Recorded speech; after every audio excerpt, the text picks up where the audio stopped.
Okay, so now that we've seen an example of the final project, I'm going to show you how to start.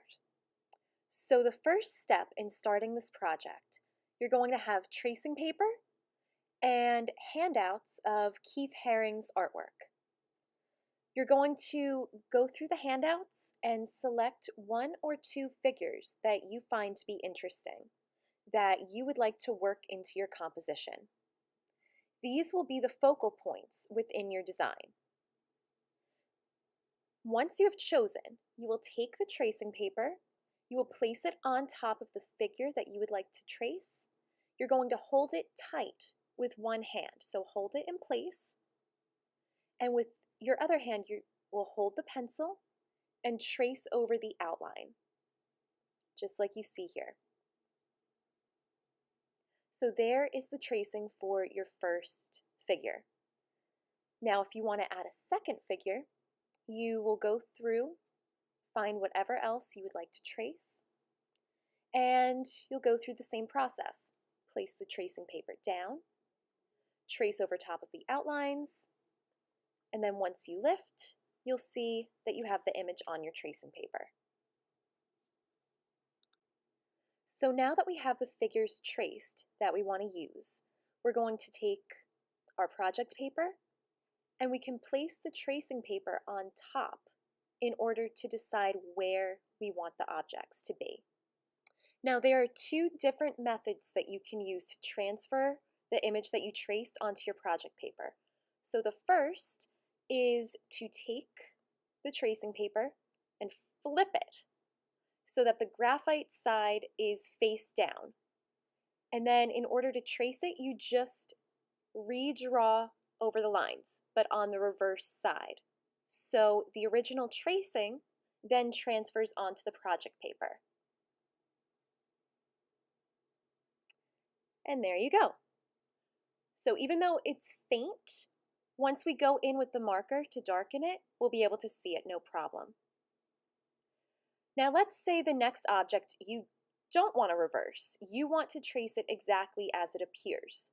So there is another method where you put extra graphite on the back of the tracing paper. And you don't want to do this on your project paper because you'll transfer the image onto the project paper. So you see that there is extra graphite behind the original outlines. And once you've covered the back of that, you flip the tracing paper back over, and the side with extra graphite will be facing on top of the project paper. So then you will just take your pencil, retrace over all the outlines that you did originally,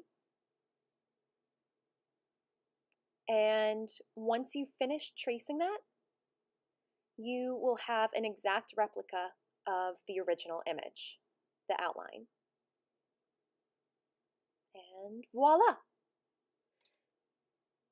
So now that we've transferred that, you may want to go back in and add extra details, which you can use the same method for.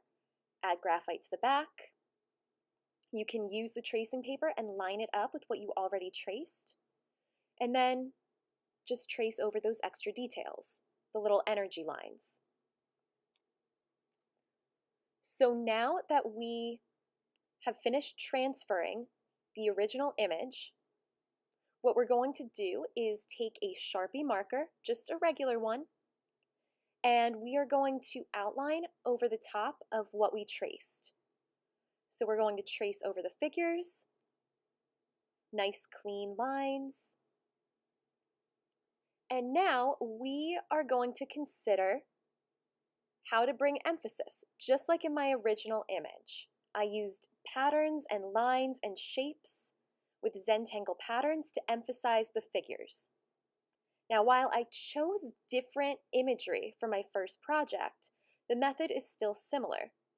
We want to start with the figures and just work spontaneously with different patterns and shapes and build off of the figures that we have and build a way into the composition to create more visual interest.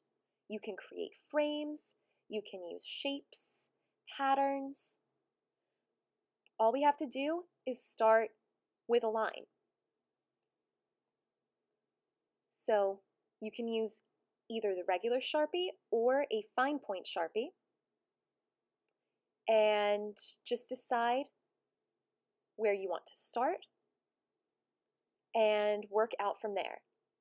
And the great thing about creating a Zentangle is that it evolves. So even if you have an original plan, just like we learned about with Keith Haring's artwork, if you have an original plan that you start with, as you add more marks, as you add more shapes, and the piece just evolves, things will change.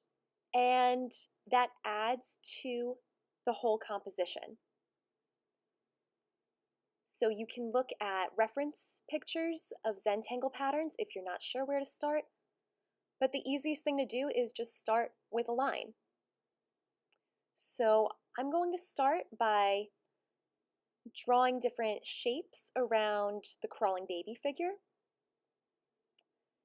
And I just start my Zentangle. And again, we want to think about how whatever marks we're making, how they emphasize the figure. We want to think about overlap in the background once we branch out away from the figure. We also want to consider how the shapes interact with the figures and how our eye moves through the piece.